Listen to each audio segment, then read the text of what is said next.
അതുമല്ലെങ്കിൽ ഭീഷണിപ്പെടുത്തി അവളുടെ കാര്യം നേടിയെടുക്കും. എനിക്ക് അവന്റെ കാര്യത്തിലെ വല്ലാത്ത വിഷമം. പക്ഷെ നീ വന്നല്ലോ, ഇപ്പോഴാ എന്റെ എല്ലാ വിഷമങ്ങളും മാറിയത്. അമ്മേ, വല്ലാതെ അടുപ്പമുള്ളവർ തമ്മിലെ ഇണക്കവും പിണക്കവും അവകാശവും അധികാരവും ഒക്കെ ഉണ്ടാകുന്നു. അവൾ ഒരു ദിവസം അമ്മയുടെ വാത്സല്യം തിരിച്ചറിയും. സമാധാനിക്ക് അമ്മേ. എന്താ ഇത്?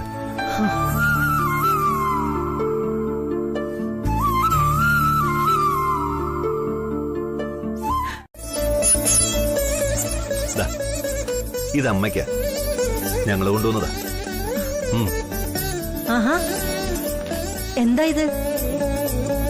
അമ്മ ഗിഫ്റ്റ് തുറന്നു നോക്ക്, എന്താന്നറിയാലോ.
നീ ഒന്ന് പോടി, ഒരു ചുഴിയും കൊണ്ട് വന്നിരിക്കുന്നു.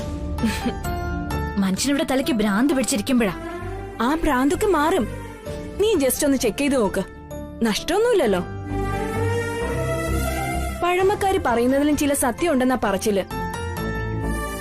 പറച്ചില്ലല്ല, സത്യം കാണും, എന്റെ വിശ്വാസമാ.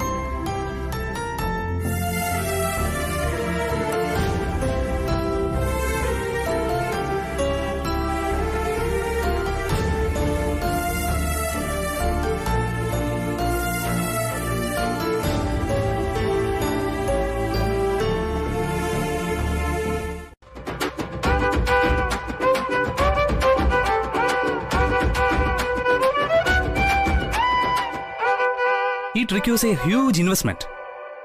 നല്ലൊരു എമൗണ്ട് വേണം.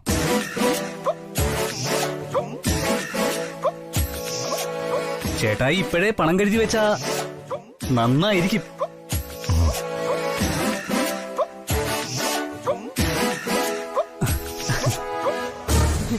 സോറി ബ്രദറിൻലോ, എന്റെ ഹസ്ബൻഡ് ഇങ്ങനെ ഒരുപാട് കാര്യങ്ങൾ പറയും, ഒരിക്കലും നടക്കാത്ത ഒരുപാട് കാര്യങ്ങള്.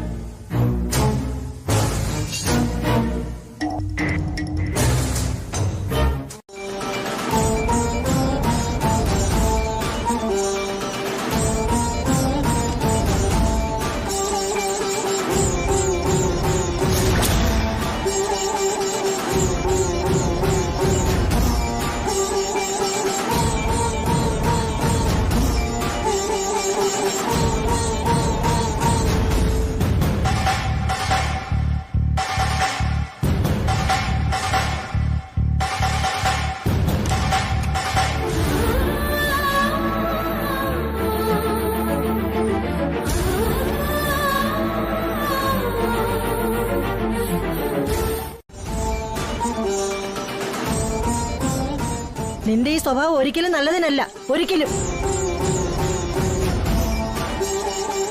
ഏത് മഹത്തായ കുടുംബത്തിലും ഒരു കറുത്ത നിഴൽ കാണുമെന്ന് പറയുന്നത് നിന്നെ പോലുള്ളവരെയാ.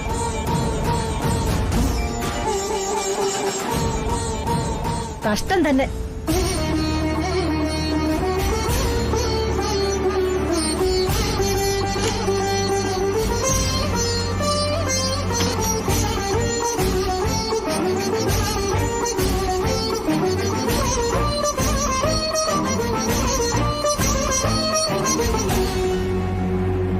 വാതിൽ തുറക്കാറുള്ളൂ. ഇന്ന് കുഞ്ഞിനെന്തോ പറ്റിയല്ലോ. അകത്തേക്ക് കയറി കഴിഞ്ഞാൽ ഇനി പുറത്തേക്ക് വരാൻ എത്ര സമയം പിടിക്കുമെന്ന് ആർക്കും അറിയില്ല.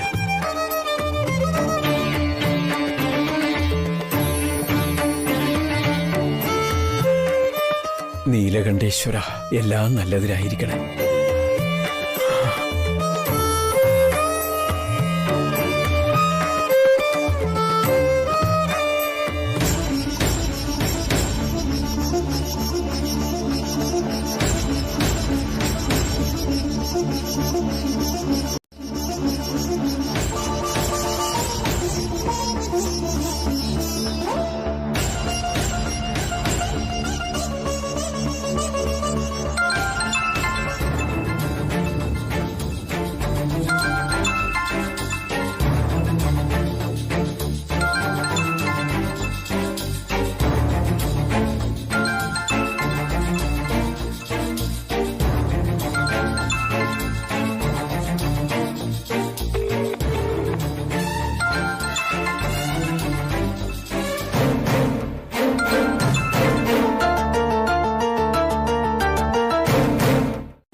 ഇവിടെ മനുഷ്യൻ തീ തിന്നോണ്ടിരിക്കുമ്പോഴാ അയാളുടെ ഒരു മാങ്ങ.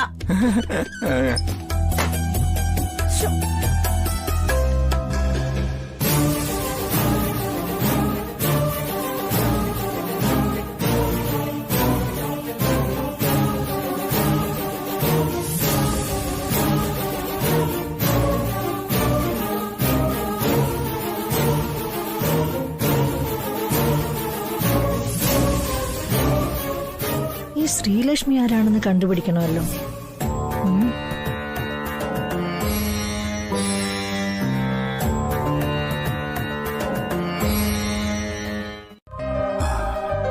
നോക്കുമോളെ, ഓരോ അഷ്ടമി ദിവസവും നിനക്ക് പെട്ടെന്ന് പനി വരാറുണ്ട്, മുടങ്ങാതെ. ഇതാരോടെങ്കിലും പറഞ്ഞാൽ അവര് തമാശയാണെന്ന് കരുതൂ.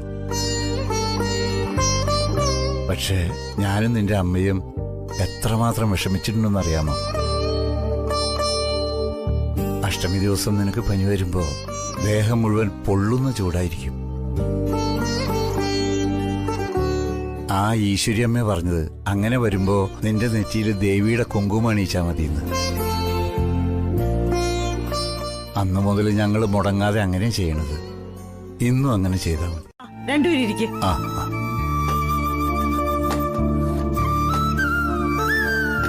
ഇങ്ങതാ. ആ വേണ്ട, ഞാൻ വിളമ്പാം. മാങ്ങപ്പുളിശ്ശേരി വെച്ചിട്ടുണ്ട്, അതെടുക്ക്. എനിക്ക്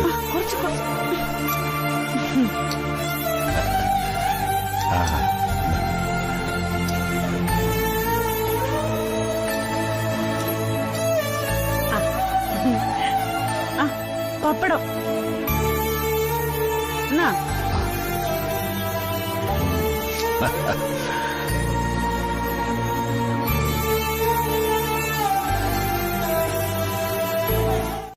രാജാ, ഉരുണ്ട് കളിക്കാതെ കാര്യം പറയൂ. നീ വളർന്നു വലുതായെന്നൊന്നും ഞാൻ നോക്കില്ല, പറഞ്ഞേക്കാം. അമ്മേ, അതൊരു പുതിയ കുട്ടിയാ. കോളേജ് വിദ്യാഭ്യാസം നടക്കുന്നതേ ഉള്ളൂ. കമ്പനിയിൽ ജോയിൻ ചെയ്ത ശേഷം ഇപ്പൊ ഒന്നൊന്നായി ജോലി പഠിച്ചുകൊണ്ടിരിക്കുക. പിന്നെ പിന്നെ അല്ലമ്മേ, പഠിച്ചുകൊണ്ടിരിക്കല്ലേ, അതിന്റെ ചില അബദ്ധങ്ങളും പക്വതക്കുറവും. രവി ഇക്കാര്യത്തിലൊക്കെ വളരെ സ്ട്രിക്റ്റ് ആണല്ലോ. പിന്നെ ജോലി അറിയാത്ത ഒരാളെ എങ്ങനെ നിയമിച്ചു? അതെ അമ്മേ, സാർ ഇക്കാര്യത്തിൽ വളരെ സ്ട്രിക്റ്റ് ആണ്. പക്ഷെ സാറിന്റെ ചില കാര്യങ്ങൾ അമ്മയ്ക്കും അറിയാലോ. ആരോടെങ്കിലും അല്പം സിമ്പതി തോന്നിയ പിന്നെ അവരെ ഹെൽപ്പ് ചെയ്താലേ ഉറക്കം വരൂ.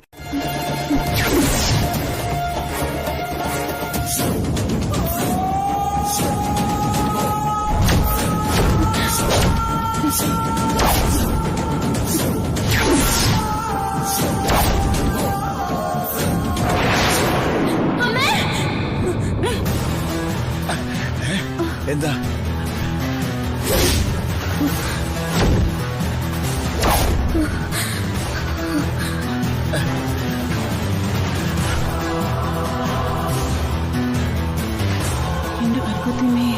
മോളെ, എന്താ മോളെ? മോളെ ശ്രീ, എന്തു പറ്റി മോളെ?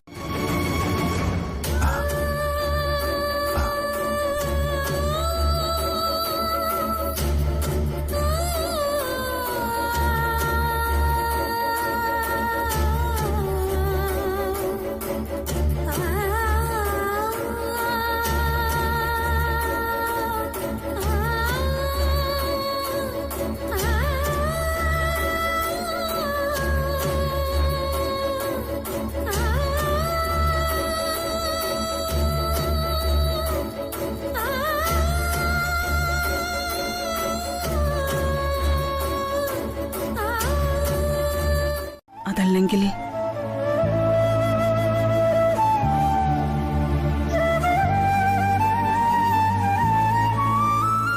കരിക്കുത്തിയമ്മേ, 30 ദൈവങ്ങളെ, എന്റെ മോൾക്ക് ഓരോ അബദ്ധം വരുത്തല്ലേ.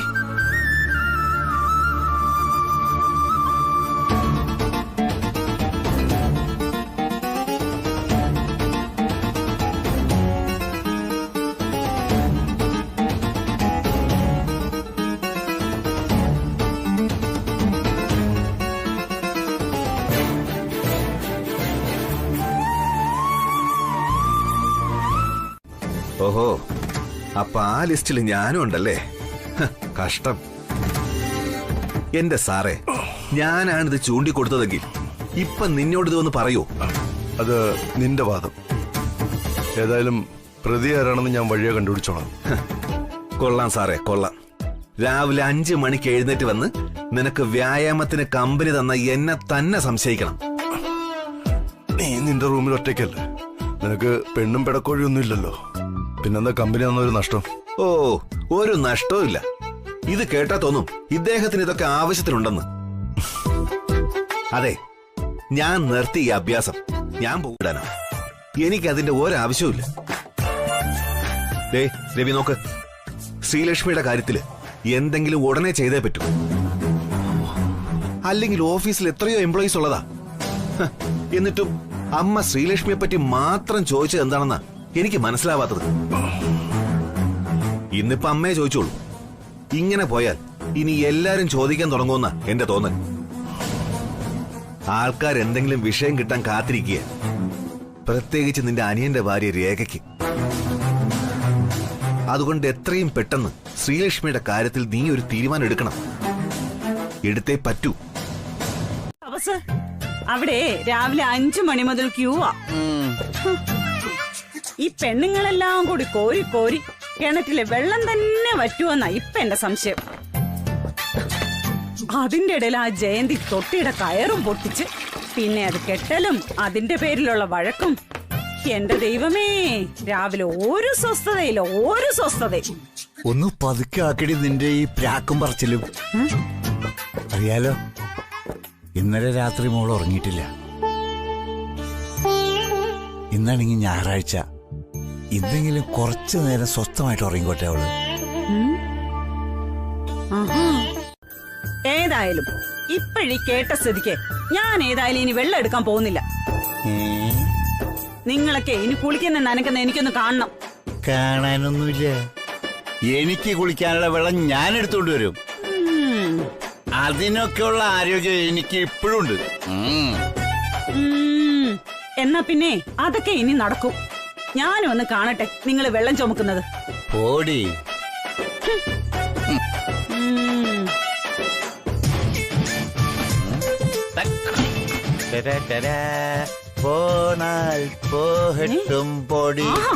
അവിടെ നിന്നേ, ഞാൻ ആ മുഖം ഒന്ന് കാണട്ടെ. അപ്പൊ ഞാൻ മാത്രം ഒരു ഉണക്ക് ഫോണും കൊണ്ട് നടക്കുന്നത്.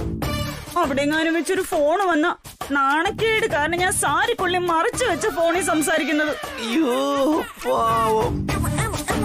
അല്ലേ, എനിക്കും ടച്ച് ഫോൺ വേണമെന്ന് ആഗ്രഹം കാണില്ലേ?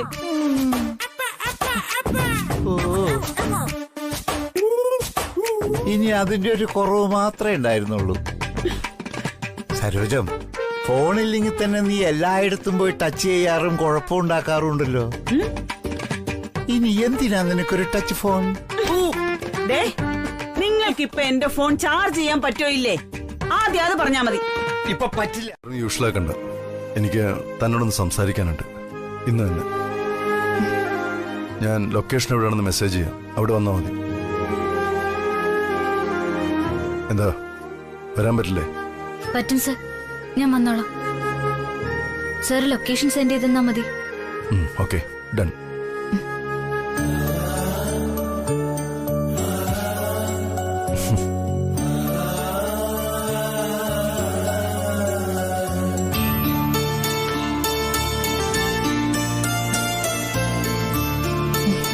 ആരാ മോളെ ഫോൺ വിളിച്ചത്? രവി സാർ ആച്ചാ, ഓഫീസിലെ ജോലിയുണ്ട്, ഉടനെ ചെല്ലാൻ പറഞ്ഞു. I am expecting your cooperation for future too. Thank you. Yeah, bye bye. Good morning uncle. Good morning. വാ ചായ കുടിക്കാം. ഇരിക്കെ, പൊയ്ക്കോളൂ. ചായ ഒഴിക്കട്ടെ?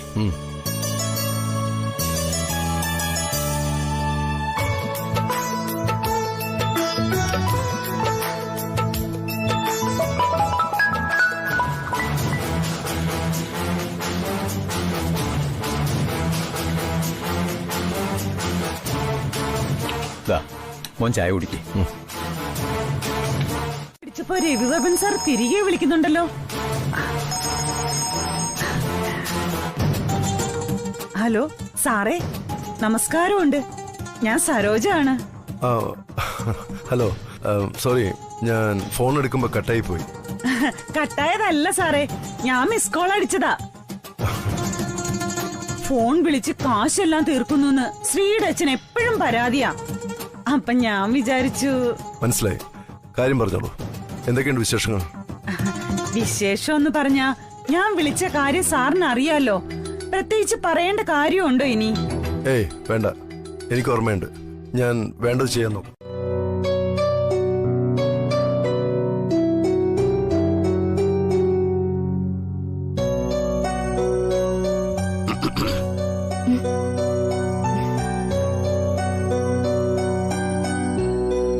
ഞായറാഴ്ച ജോലിക്ക് പോകണമെന്ന് വെച്ചാ വല്ലാത്ത കഷ്ടം തന്നെയാണല്ലേ മോളെ? അതച്ചാ എന്തോ പ്രധാനപ്പെട്ട ജോലിയായിരിക്കും.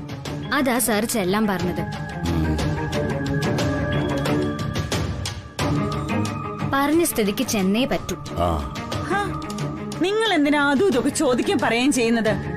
മോളെ വിളിച്ചിരിക്കുന്ന രവിവർമ്മൻ സാറല്ലേ, അല്ലാതെ നിങ്ങളുടെ കടമുതലാളിയൊന്നും കൂടുതൽ പരിഹാസം വേണ്ട. പരിഹാസമല്ല, ഞാനിത് വെറുതെ ഇരിക്കാണ് ഇവിടെ. എനിക്കും ഇവളുടെ കല്യാണത്തെ പറ്റി ഉത്തരവാദിത്തമുണ്ട്. പക്ഷെ ഒരു കാര്യം ഞാൻ എന്റെ മകളോട് കൃത്യമായിട്ട് പറഞ്ഞിട്ടുണ്ട്. സ്വന്തം കല്യാണത്തിൽ സ്വയം അവളുടെ തീരുമാനമായിരിക്കണം അവസാന തീരുമാനമെന്ന്. മോളെ, നിനക്കിഷ്ടമില്ലാത്ത ഒന്നിനും ഈ അച്ഛൻ കൂട്ടു നിൽക്കില്ല. അതച്ഛന്റെ വാക്കാ.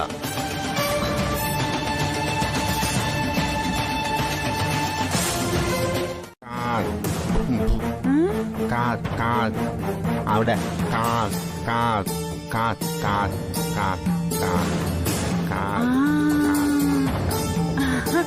മോളെ, ദേ രവി സാറ് നിനക്ക് വേണ്ടി കാർ അയച്ചിട്ടുണ്ടെന്ന്.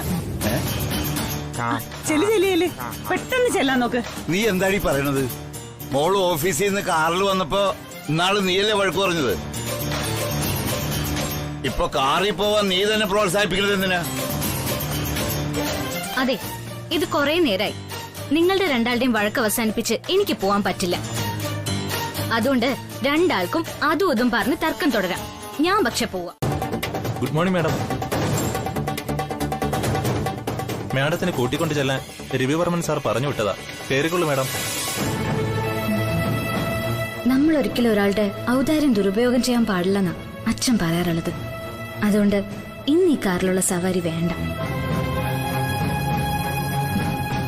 സാരില്ല, സാർ എനിക്ക് ഫോണിൽ ലൊക്കേഷൻ മാപ്പ് അയച്ചു തന്നിട്ടുണ്ട്.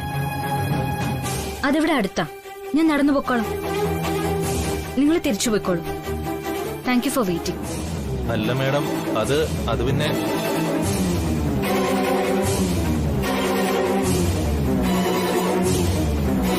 സച്ചിദാനന്ദരൂപം ഗുണാധാരമാധാരഹീനം വരേണ്യം മഹാന്തം വിഭാന്തം ഗുഹാന്തർഗുണാന്തം ശിവം നിത്യമേകം വിഭും താരകാഖ്യം സുഖാകാരമാകാരശൂന്യം സുമാന്യം മഹേശം കലേശം സുരേശം പരേശം നരേശം നിരീശം മഹീശം പ്രപദ്യേ യഥാ വർണ്ണയത് കർണമൂലേന്ദകാലേ ശിവോ രാമ രാമേതി രാമേതി കാശ്യാം.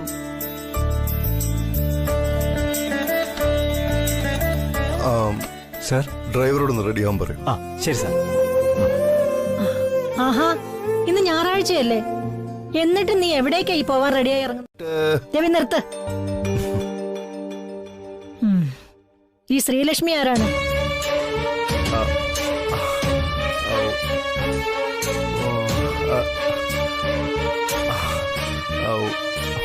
ഈ ശ്രീലക്ഷ്മിയെ കുറിച്ച് അമ്മ എങ്ങനെ അറിഞ്ഞു? ശ്രീലക്ഷ്മി എന്ന പേര് മാത്രമേ എനിക്കറിയാവൂ. അവളെ പറ്റി വേറെ ഒന്നും എനിക്കറിയില്ല. നീ തന്നെ വേണം എല്ലാം പറയാൻ, ഒന്നും ഒളിപ്പിക്കാതെ. ഇതിൽ ഒളിപ്പിക്കാനൊന്നുമില്ലമ്മേ. നമ്മുടെ ഓഫീസിൽ ജോലി ചെയ്യുന്ന ഒരു പെൺകുട്ടിയാണ് ശ്രീലക്ഷ്മി. പുതിയതായിട്ട് ജോയിൻ ചെയ്തതേ ഉള്ളൂ. ഇപ്പോഴും പഠിച്ചോണ്ടിരിക്കുക.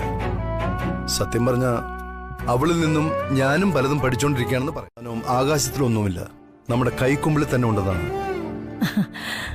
നിന്റെ സംസാരം കേട്ടിട്ട് ആ കുട്ടിയിൽ നിന്ന് നീ ഒരുപാട് പഠിച്ച പോലെ ഉണ്ടല്ലോ.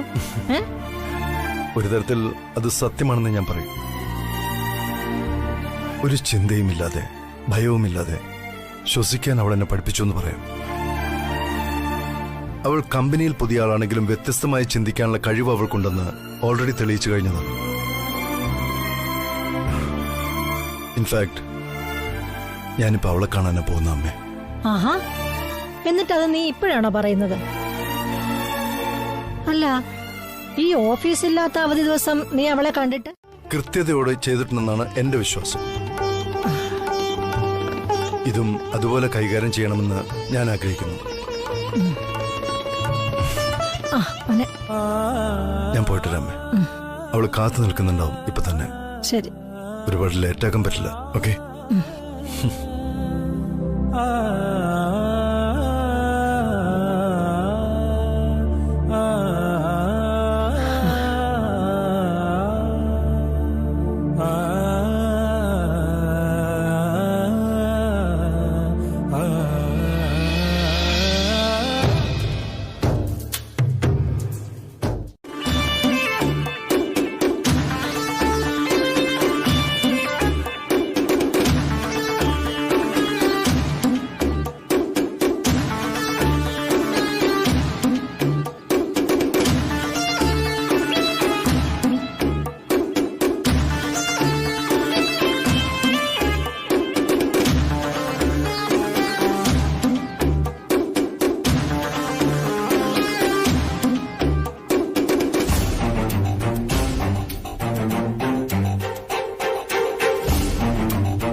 ബ്യൂട്ടിഫുൾ. എന്നെക്കാളും മുമ്പ് തന്നെ നിങ്ങളിങ്ങ് എത്തിയല്ലേ? നന്നായി.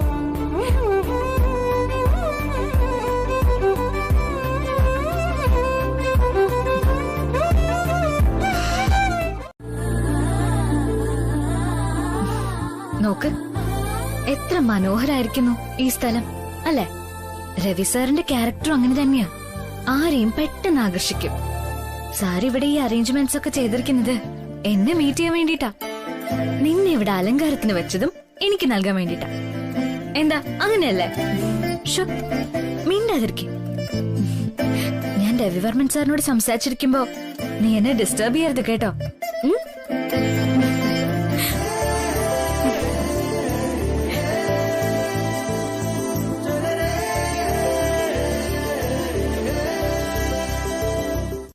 വിദ്യാഭ്യാസം, പിന്നെ വയസ്സ്. ആളുകള് പറയും പണം മോഹിച്ച തന്നേക്കാൾ കൂടുതൽ വയസ്സുള്ള ആളെ ആ പെണ്ണ് വിവാഹം കഴിച്ചെന്ന്. പക്ഷെ സാറിനറിയാലോ എന്റെ മനസ്സിലെന്താന്ന്. ഇഷ്ടവും വിശ്വാസവും, അത് മാത്രം. സർ, സാറിന്റെ മനസ്സിൽ എന്താണുള്ളതെന്ന് ഇന്ന് പറയണം. എനിക്കത് കേൾക്കണം. അതിനാ സുഖമില്ലാതിരുന്നിട്ട് ഞാനിന്ന് വന്നത്. ഒന്നു മാത്രം ഞാൻ ഉറപ്പിച്ചു പറയാം, എന്റെ അത്ര സാറിനെ ഇഷ്ടപ്പെടുന്ന പ്രണയിക്കുന്ന വേറൊരാൾ ഈ ലോകത്ത് ഉണ്ടാവില്ല സർ.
ഒന്നുമില്ല സർ, എനിക്ക് വളരെ സന്തോഷം തോന്നുന്നുണ്ട്.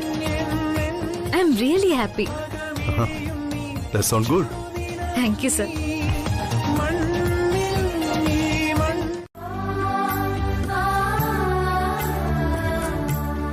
അങ്ങനെയാണെങ്കിൽ സാറിന് ഇതുപോലെ മിസ്സസ് വർമ്മനും ചായ ഉണ്ടാക്കി തരുമായിരിക്കുമല്ലോ. മിസ്സസ് വർമ്മന് ഞാനാ ടീ ഉണ്ടാക്കി കൊടുക്കുന്ന. ഞാൻ ഉണ്ടാക്കുന്ന ടീ ആൾക്ക് വലിയ ഇഷ്ടം. അവരെപ്പോഴും സാറിന്റെ കൂടെ തന്നെ ഉണ്ടാവോ? ഇല്ല, പക്ഷേ ഞാൻ എപ്പോഴും ആളുടെ കൂടെ ഉണ്ടാവും. അങ്ങനെ അടുത്ത് വേണമെന്ന് ഒരേ വാശിയ. അത് സ്വന്തം അവകാശമാണെന്ന ആളെപ്പോഴും പറയുന്നത്.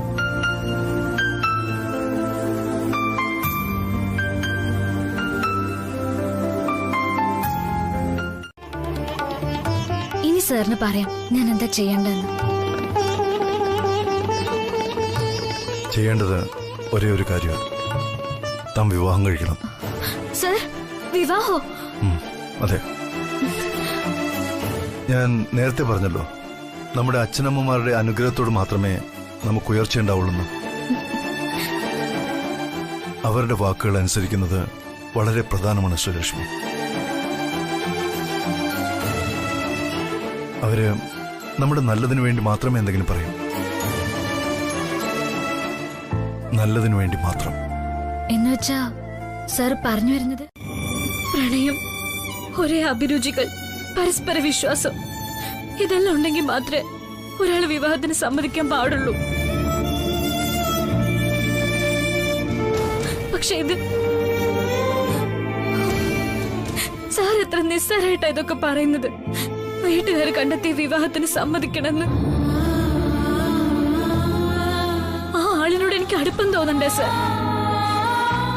അവനോടൊപ്പം അല്ലാതെ ജീവിക്കാൻ പറ്റില്ലെന്ന് എനിക്ക് തോന്നണ്ടേ സർ?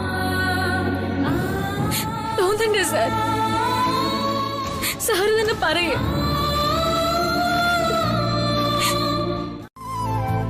കല്യാണം കഴിഞ്ഞാലും ഈ ഇഷ്ടവും അടുപ്പവും തനിയെ ഉണ്ടാകാവുന്നതേ ഉള്ളൂ. ഒരു പരിചയമില്ലാത്തവർ വിവാഹം കഴിഞ്ഞിട്ട് എത്രയോ സന്തോഷത്തോടെ ജീവിക്കുന്നത് കാണുന്നില്ല നമ്മൾ. എനിക്ക് വിശ്വാസം ഇല്ല സർ. എനിക്ക് സാധ്യമല്ല. അതിന് സാധ്യമല്ലെന്ന് നിനക്കെങ്ങനെ അറിയാം? നിനക്ക് എന്ത് അനുഭവം ഉണ്ട് അത് പറയാൻ? നോക്ക് ശ്രീലക്ഷ്മി, നീ ചെറുപ്പമാണ്, നിന്റെ നല്ലതിനു വേണ്ടിയാ ഞാനീ പറയുന്നത്. നീ ആ ദീപുവിനെ തന്നെ വിവാഹം കഴിക്കണം. വിവാഹം കഴിച്ച് ഒരുമിച്ച് ജീവിക്കുമ്പോ പ്രണയവും വിശ്വാസവും തനിയെ ഉണ്ടായിക്കൊള്ളും. ഈ നെഞ്ചില് കൈവച്ച ലോകത്തിൽ ആർക്കും ആ പേര് വായിക്കാൻ കഴിയും സർ. കാരണം എന്റെ നെഞ്ചമിടിക്കുന്നത് ആ മനുഷ്യനോടൊപ്പം ജീവിക്കാൻ മാത്രാണ്.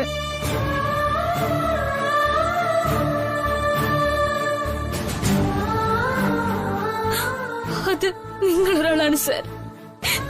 രവിചന്ദ്രവർമ്മൻ എന്ന നിങ്ങളൊരാൾ മാത്രം.